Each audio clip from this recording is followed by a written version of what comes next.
Reading the gospel accounts of Jesus' last week after he arrives in Jerusalem, you get the distinct impression that not only was Jesus prepared for confrontation, he actively sought it out. You might say that he came to Jerusalem to pick a fight.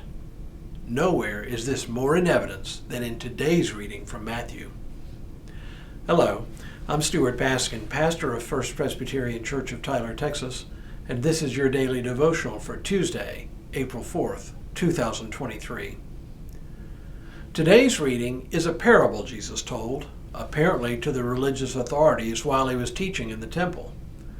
They approached him and challenged his authority to say the things he said and do the things he did. Then, after skirting their question by asking them about John the Baptist's authority, he told two parables. The first, shorter parable concerned a father and two sons. The father tells the first son to go to work in the vineyard. The son refuses to go, but then changes his mind and goes to the vineyard. The father then tells the second son to go. He agrees to go, but then changes his mind and doesn't go. Which of the two, asks Jesus, did the will of his father? The obvious answer, the first son, the one who actually does what the father asks, even after first refusing.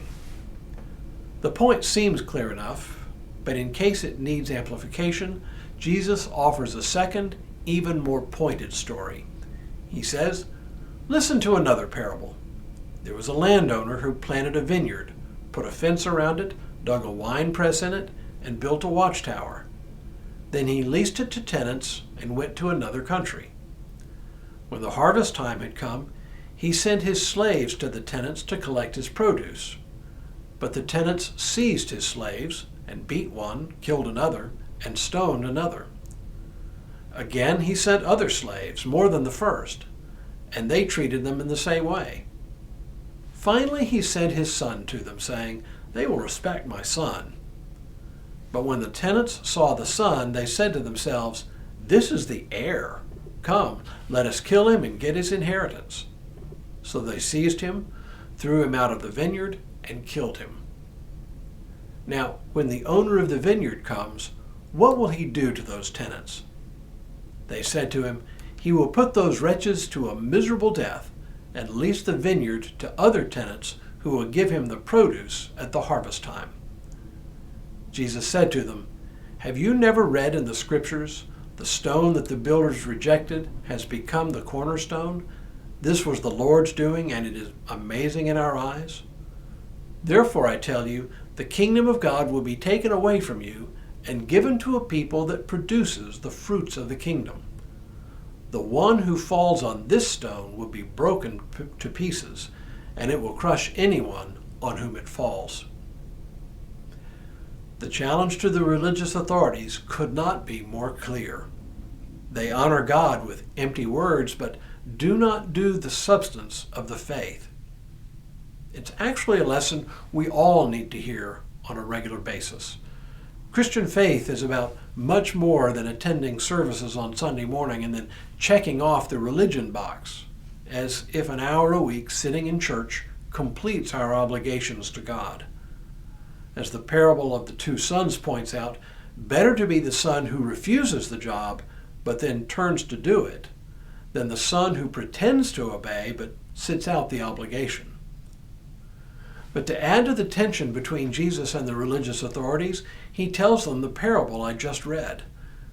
Now, it's not just a matter of paying lip service while failing to do what faith requires. Now he accuses them of overt hostility to God's messengers, the prophets, whom the religious authorities for centuries had rejected. The prophets were those whom God sent, and they rejected them. From Elijah and Elisha to Isaiah and Jeremiah and Amos and others, kings and priests had routinely rejected the prophets. And why? Because, like Jesus, they called the people to live a certain kind of life, one in which, among other things, included a healthy regard for the poor as an absolute requirement. For the life of me, I cannot understand why this message would create such fierce opposition, but it did. Still does, for that matter. That's why we need to hear this message over and over again. Tomorrow, both the Pharisees and the Sadducees try to trip him up with trick questions. But for now, may God continue to bless you and keep you in all that you do, this day and in all the days ahead.